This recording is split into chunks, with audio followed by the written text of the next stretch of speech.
Russian President Vladimir Putin has roasted the United States and her allies even upon the sanctions that were placed on him. Does nothing for the country. According to President Vladimir Putin, he said the West only cares about their interests. They try to hurt themselves and to hurt them, which he said they hurt themselves to try to hurt us. It's about time they know their place because everything that they does, the only game that they know how to play most is sanction, sanction, sanction. That's the only game that they know how to play in their society. When it comes to the World Trade Organization, they don't care about other people's interests, but they care about the United States and its allies' interests better than other states. They ought violate the sovereignty of other states, but they don't want anybody to violate their sovereignty. That's the kind of people that they are.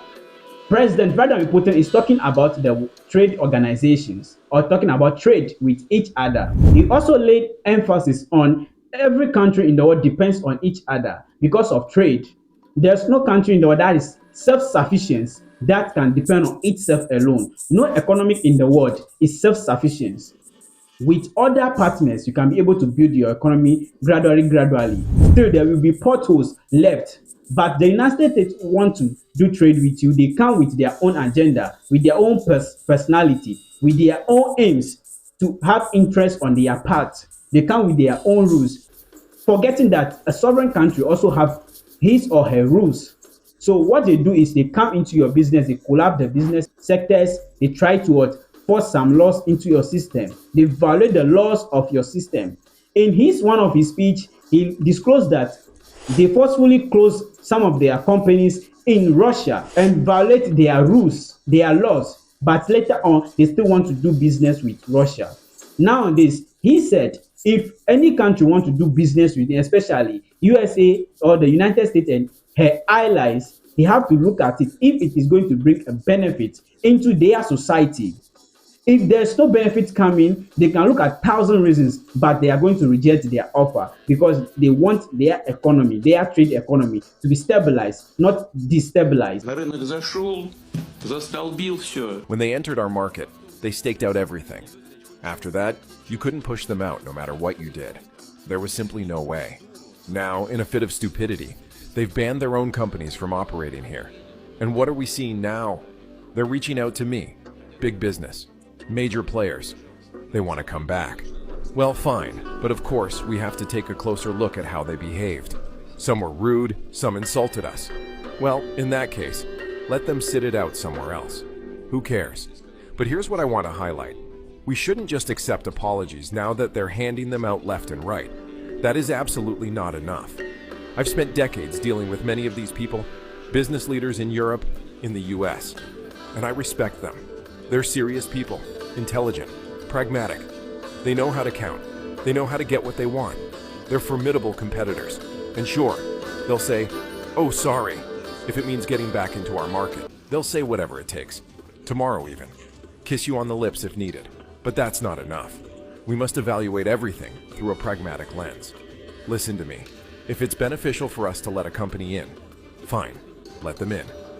But I'll put it in simple terms, in plain language. If it's not beneficial, we can find 1,000 reasons why that company shouldn't be here. You see, when some companies left our market, violating our laws and WTO rules, we told them, we'll take it to court, to the WTO. And they told us, go ahead, be our guest. We'll litigate for 10, 15, 20 years. We were told this 3 years ago. So now, we'll do the same. No economy in the world is entirely self-sufficient. That's true. But we must understand what self-sufficiency means in today's world. And here's another point. We won't be intimidated by the threat of new sanctions. Fear is not an option. If you start to panic, you've already lost. But we must understand what could happen. We must be prepared for any actions by our potential adversaries. They do many things that hurt themselves just to try to hurt us. You'd think, they won't go that far. It would hurt their own interests. But they do it anyway. Idiots. Excuse my language. It's like buying a ticket and then not taking the train just to spite the conductor. What is that? So we must be aware of what they might do, especially the things they publicly threaten. And at a minimum, We must minimize the negative consequences for ourselves.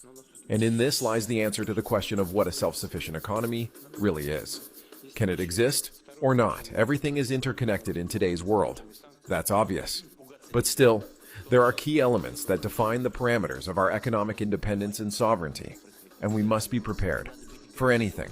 So as you all have seen, President Vladimir Putin has laid his own point down that the World Trade Organization or United States and her allies only come to destroy your trading system. And if you want to accept any of those countries, United States and their allies, you have to know that you have your own rules, you have your own laws, you have your own terms. Know how to do business with them, because every country depends on each other and they don't want to do business according to your own interest. Let them go.